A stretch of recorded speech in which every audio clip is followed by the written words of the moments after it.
week's chapter of Bleach, we get to learn that the Quincy leader has daddy issues.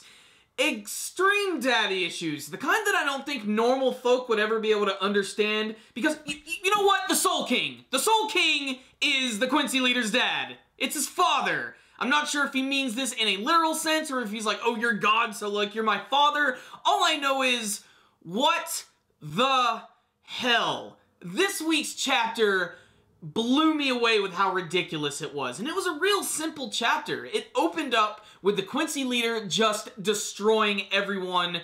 Ichibe's head just falls on the ground, Zero Division is defeated, bleeding out all over the place, and everything seems grim, when suddenly Ichigo and his friends finally arrive, flipping through the air, and what is a very nice scene to sort of break the tension is that Ganju gets hurt by getting smacked down on top of this pillar, and they all arrive to see Zero Division just completely destroyed, and then suddenly Ichigo starts hearing this weird voice inside of his head, and it's Ichibe, and he asks him to say his name, and eventually he does, and then suddenly Ichibe just gets up.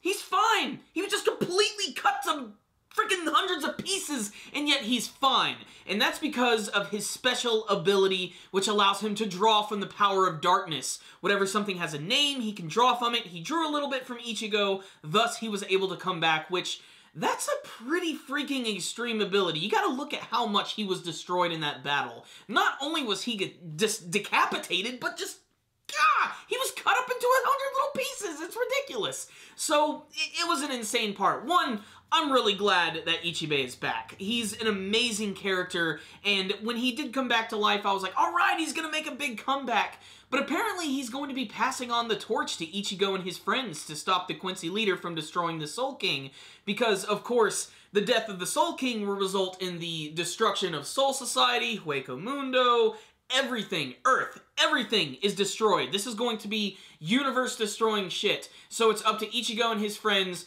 to stop all of this from going down. And just as all of this is learned, the final panel of this week's chapter is the Quincy leader stabbing his father, the Soul King, with this massive sword, ending this week's chapter. It'll just, it messes with your mind, man. So what's the rundown? On this week's chapter of Bleach, it was crazy awesome, only for how unexpectedly it escalated. Like, this just really went insane right here. We still haven't even gotten, like, a real good look at what the Soul King is. I mean, clearly we get our very good look of him this week. He has a humanoid shape, he has slicked back hair, and he has weird-looking eyes. And he seems to be crystallized in some sort of weird, like, big, massive crystal or, like, blob type thing that the Quincy leader is just stabbing right through, and he isn't even reacting to any of it. He doesn't even say a word, and I just don't even know what to say here. Could he be in a state of suspended animation? Could he finally be waking up? Could he just be so shocked at the turn of events at what's happening? What is really going on, and why is the Quincy leader even related to the Soul King? Like, how is this all connected? How old is this guy really? Like, what are his ties to the creation of this freaking universe? This is some really crazy shit that Ichigo and his friends are about to get into, and they better prepare themselves.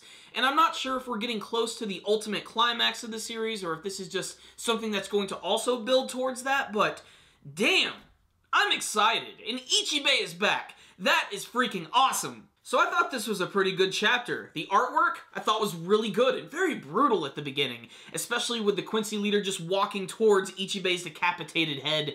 That was very dark and disturbing, but they managed to have a little bit of humor after that with Ganju, which was very appreciated, and it's just good to finally see Ichigo and his friends arrive at their destination, and just like the police in a horror movie, they arrive at the last minute. But I really loved that shocking ending. It's gonna have a lot of people at the edge of their seat until the next chapter comes out, and I'm really excited for that. This is one of the few times where I'm not really like sure exactly where Bleach is going. It's not too obvious right now. There's so many questions, and I really can't wait to hear from you guys what you think about this huge revelation that the Quincy leader is actually the son of the Soul King.